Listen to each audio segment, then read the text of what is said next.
to asking me to eliminate some of the women hate, but if you take into consideration the bitter hatred I had, then you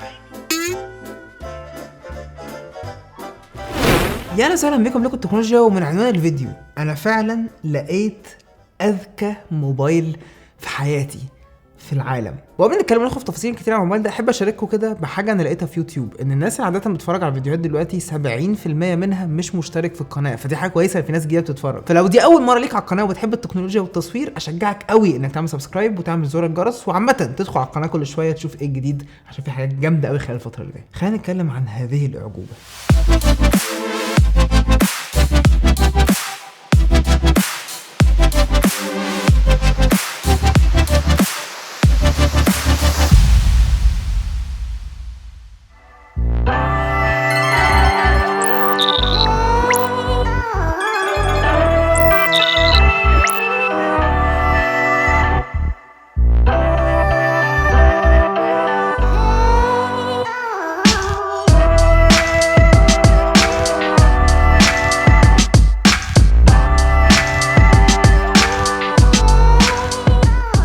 الموبايل معانا النهارده هو الجوجل بيكسل 6، ويهيأ لك كده من الموبايل ان هو كأنه لابس نظارة شمس كده في التصميم بتاعه، تصميم كاميرات كده تخين بيقول لك ان ده الجوجل بيكسل، ان ده بتاع جوجل. الحتة دي مشهوره جدا بيها جوجل على مدار السنين. الموبايل ده بيحسسك كده بخوذه دافت بانك كده، تحس اللي هو حاجه كده من الستينات. هي شكلها مش حلو بس في الحقيقه هي عمليه جدا، وانت ماسك الموبايل كده صباع الاندكس براحه عليها، فانت مش محتاج ان انت تكون ماسك الموبايل ولا حاطط صباعك من تحت او كده، لا انت ممكن تكون حاطط كده وساند صباعك وتستغل الموبايل.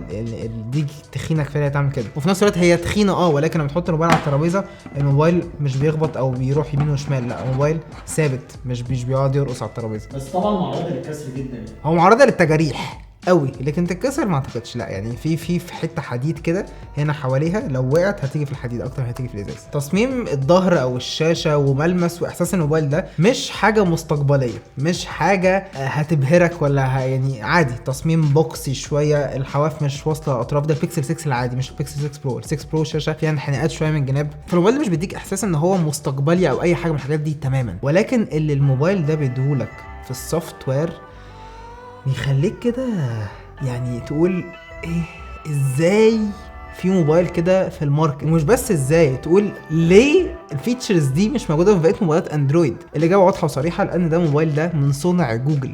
جوجل لما تيجي تفكر في اي حاجه جديده، في اي حاجه سوفت ويريه، بتخليها اكسكلوسيف للموبايل ده. اندرويد 12 اللي كل الموبايلات بتشغله، اندرويد 12 اللي هنا مختلف عن اندرويد 12 اللي على بقيه الاندرويد. استخدام اندرويد هنا يختلف تماما عن استخدام اندرويد في اي موبايل تاني، حتى موبايل تاني بيقول لك عليه فانيلا اندرويد اللي هو معلوش اضافات معلوش اي حاجه، هنا برضه في مختلف. يختلف في ايه يعني؟ مش فاهم. هقول لك جبتها اقولها لك. قبل اقول لكم يختلف في ايه، خليني اقول لكم الخطوه الكبيره جدا اللي جوجل اخدتها في الموبايل ده، وهي في البروسيسور. طول عمرنا عندنا شركتين 3 بروسيسورز في العالم، عندنا كوالكوم تعمل لك سناب دراجون 3 8 وسناب دراجون مش عارف كام، عندك ميديا تك بمعالجاتها المختلفه، وعندك بروسيسورز ابل زي مثلا الاي 15 بايونيك والاي 14 بايونيك، وفي اجتهادات من شركات كتير زي مثلا هواوي بتعمل كيرن، سامسونج بتعمل اكسنس وغيرها من الشركات. جوجل قررت ان هي تاخد ابروتش جديده وهي تعمل معالجات بالبروسيسورز بتاعتها بنفسها، والبروسيسورز دي تسمى بالتنسر بروسيسنج يونت او تي بي يو. التنسر بروسيسنج يونت التي بي يو دي هي بروسيسورز المستخدمه في السيرفرات بتاعت جوجل، يعني جوجل سيرش، جوجل درايف، كل الحاجات دي اللي انت تدخل تعمل سيرش عليها، في بروسيسور موجود في ورك سنتر كده في مكان ما في بلد ما، بيترجم اللي انت بتقوله ده بروسيسور بيستخدم الحاجات دي بيحولها لحاجات وبعد كده يطلع لك الريزلتس اللي انت بتشوفها على جوجل سيرش مثلا. البروسيسور بتاع جوجل دي تمتاز في كذا حاجه، اهم حاجه منها الاي اي ارتفيشال انتليجنس، الماشين ليرنينج والكمبيوتيشنال فوتوغرافي. يعني باختصار البروسيسور ده معمول خصيصا اللي هو يشوف مليار حد عمل سيرش على حاجه ويطلع له الحاجه او يبريدكت الحاجه اللي انت عايزها، يشوف مليار صوره اتعمل عليها سيرش فيطلع لك الصوره اللي انت عايزها في السيرش مثلا. ما بالك ده بقى لو اتحط في موبايل وبقيت لما انت تصور صوره بالكاميرا الموبايل يطلع لك حاجات مبنيه على الارتفيشال انتليجنس بتاع الجوجل سيرش، يطلع لك الحاجه اللي هتعجبك من الكاميرا. يعني ملخص كل ده، لما تيجي تصور صوره البروسيسنج بتاع الصوره بالنسبه لمعالجات جوجل هيكون في حته تانية خالص عن اي شركه بتعمل بروسيسنج الصور وحتى من ابل. وخلينا نديكم امثله عمليه في سوفت وير الموبايل ده والبروسيسور ده مع بعض بيقدموا لك تجربه في حته تانية. نبداها بحاجه اسمها سبيتش تو تكست، او اي حاجه بتتقال بالصوت بتتكتب كتكست. لو انت كده فتحت الريكوردر بتاعهم بعد كده عملت ريكوردنج، تعال نتكلم كلمتين انجليزي، ماشي؟ نروح للترانسكريبت كده نقول ايه. Hi, I'm trying to talk in English. This is me talking in English. تيجي نتكلم بسرعه اكتر شويه. I usually start my day at 7 a.m. and drink my coffee, then I go to my studio and film some videos. مفيش ولا كلمه اللي قلتها ضاعت. عارفين بتوصل لايه؟ تعالى كده ندخل هنا على سبوتيفاي ونجيب لهم ايه؟ Eminem راب جاد. مش فاهم ازاي. To ask me to eliminate some of the women hate, but if you take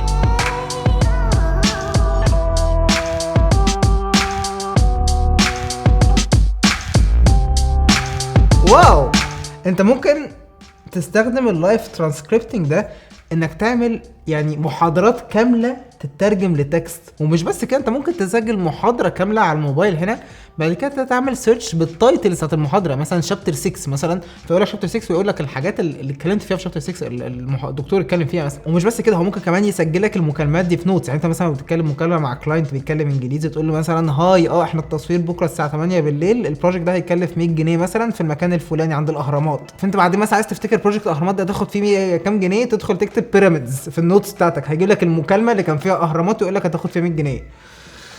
والكلام ده بيشتغل تقريبا على اي حاجه بتطلع صوت في النظام، مكالمات، فيديوهات يوتيوب، افلام على موبايلك، اي حاجه في النظام ممكن تعملها لايف ترانسكريبتنج. بالاضافه كده في فيتشرز شغاله اوريدي من زمان، حاجه مثلا زي ناو بلاينج. الموبايل ده وهو مقفول يقدر هو يعمل لك بلاي ليست كده، انت مشيت دخلت محل هدوم مثلا فكانوا مشغلين اغاني في الباك جراوند، خرجت نزلت في الشارع كان في حفله مشغله فمش عارف ايه حصل، اوتوماتيكلي اخر يوم كده كان في اغنيه بتعلم في دماغك، ممكن تدخل على ناو بلاينج وتشوف كل الاغاني اللي اتسمعت خلال اليوم بتتحط في بلاي ليست لوحدها كده في الباك جراوند، وتسمعها من سبوتيفاي، تسمعها من ابل ميوزك في الحته اللي انت عايزها. والحاجه الاخيره اللي البروسيسور ده بيتميز فيها جدا، وهي حاجه ما شفناها قبل كده في فوتوشوب ولكن ما شفناهاش بالسهوله والنعومه والحلاوه دي، يعني خلينا نعملها لايف دلوقتي.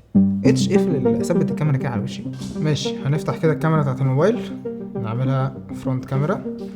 ماشي، انا هتصور صوره حلوه كده، وعندنا استاذ هشام باين في الباك جراوند مبوظ لنا الصوره. انا بتصور حلوه ها، واتش طالع مبوظ لي الصوره في الباك جراوند، فانا مش عايز اتش معايا في الباك جراوند. حبيبي اتش، ايوه حبيبي، هنقول له اديت، نروح لتولز، بعد كده نختار ماجيك اريسر.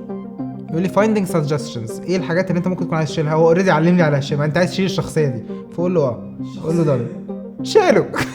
ايزي. لا وشالو، انت اختفيت، انت ما بقتش موجود.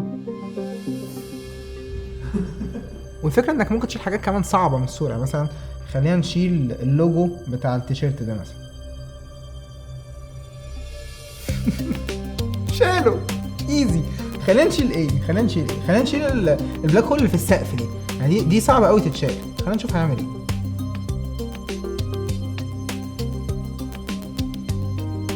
شال. خلينا نشيل خط الليد اللي ورايا ده كده.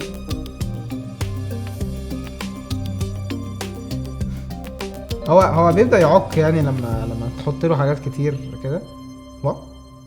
واو يعني. وعامة يا جماعة بروسيسور التنسور ده هو كأرقام هو برضه قوي جدا. في جيج بنش 5 بيجيب 981 نقطة في السنجل كور و2801 في المالتي كور، دي أرقام تقريبا أقل حوالي 10-12% من السناب دراجون 3800. بس عايز أقول معلومة هنا، الموبايل ده بيجي بسعر $600 أو بما يعادل حوالي 9500 مصري. في مصر سعره عشان مش موجود في مصر اوفيشلي، فالتجار بيجيبوا غالي عليه شوية، فسعره مثلا في رينج 11 دي بتجيب فلاج شيب قليل. يعني ممكن تجيب مثلا الاس 20 الترا بتاع السنه اللي فاتت بالسعر ده، مش اس 21 الترا مثلا، فده بيديك اداء بتاع الموبايلات دي وبسعر كويس. وبما اننا جبنا سيره الكاميرات، فخلينا اديكم كده تاريخ سريع على موبايلات البيكسل من ناحيه الكاميرات. من اول بيكسل 2 لحد بيكسل 5 جوجل كانت بتستخدم نفس الكاميرا سنسور بالملي. في البيكسل 2 وقت ما نزل الكاميرا دي كانت خرافيه، كانت سابقه عصرها ب3-4 سنين. بس جوجل ما طورتش اي حاجه في الكاميرا، وبمعنى اي حاجه في الكاميرا، هي نفس السنسور لمده 4 سنين بيتحط في موبايلات، وكان مازال لغايه البيكسل اللي فات هو سنسور قوي وكان بينافس. جوجل هنا طورت السنسور من 12 ميجا بكسل اللي كان موجود في البيكسل 5 ل 50 ميجا بكسلز في البيكسل 6 كمان سنسور، وطوروا برده الكاميرا الالترا وايد، خلوها كاميرا 12 ميجا بكسل في البيكسل 6، وفي البيكسل 6 برو زودوا كاميرا كمان 4x اوبتيكال زوم. زي ما قلت لكم جوجل كانت منزله نفس الكاميرا 4 سنين متواصل، لان هم كانوا معتمدين اعتماد كامل على السوفت وير، مش همهم قوي يحطوا سنسور قوي. كده السوفت وير بتاعنا ادفانسد جدا، عارف الصوره ازاي تطلع كويسه وبيطلع صور احلى منافسين بكتير. فجوجل هنا لما طورت السنسور ال 50 ميجا بكسل مع السوفت وير الرهيب بتاعهم، انا كنت متوقع اشوف عجائب، يعني عجائب وغرائب كده، حاجات ما بتحصلش، وبصراحه شفتها. ولكن خليني اقول لكم النظره عامه للكاميرا دي عامله ازاي. الكاميرا دي بتطلع صور اوفر بروسيسد قوي، تحس الصوره كده فيها حد معلي كلاريتي والشاربنس كده في فوتوشوب فشدهم كده للاخر.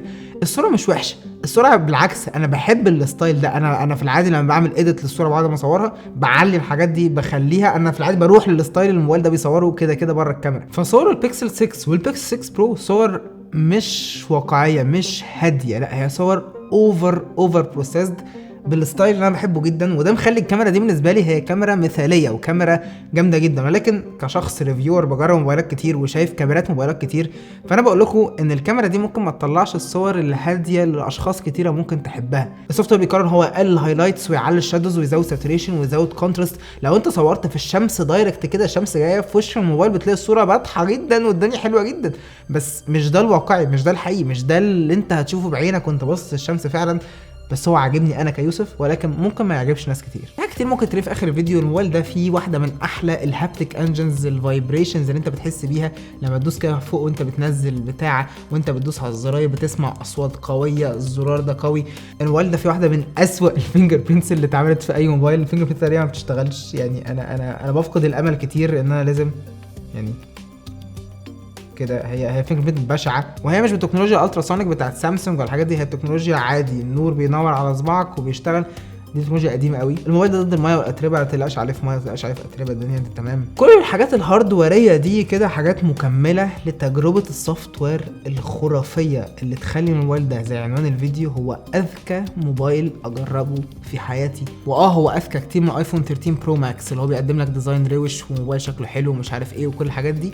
ولكن لو انت هتروح كده لكور الموبايل، لاستخدام الموبايل الحقيقي للسوفت وير الذكي فعلا اللي بيديك حاجات كده تعيشك حياتك وانت مبسوط، بيكسل اذكى كتير من الايفون من وجهه نظري. اللي مش هستخدمه بقى كموبايل رئيسي وكل الحاجات دي عشان عندي ابل واتش وايباد وبتاع، خلاص انا اتزنقت هنا. ولكن ده في حته ثانيه الصراحه فعلا. وبس كده، لازم تعمل سبسكرايب لو انت اول مره تيجي هنا القناه، هتشرفنا وهننبسط بيك، واعمل لايك واشوفكم في الفيديو.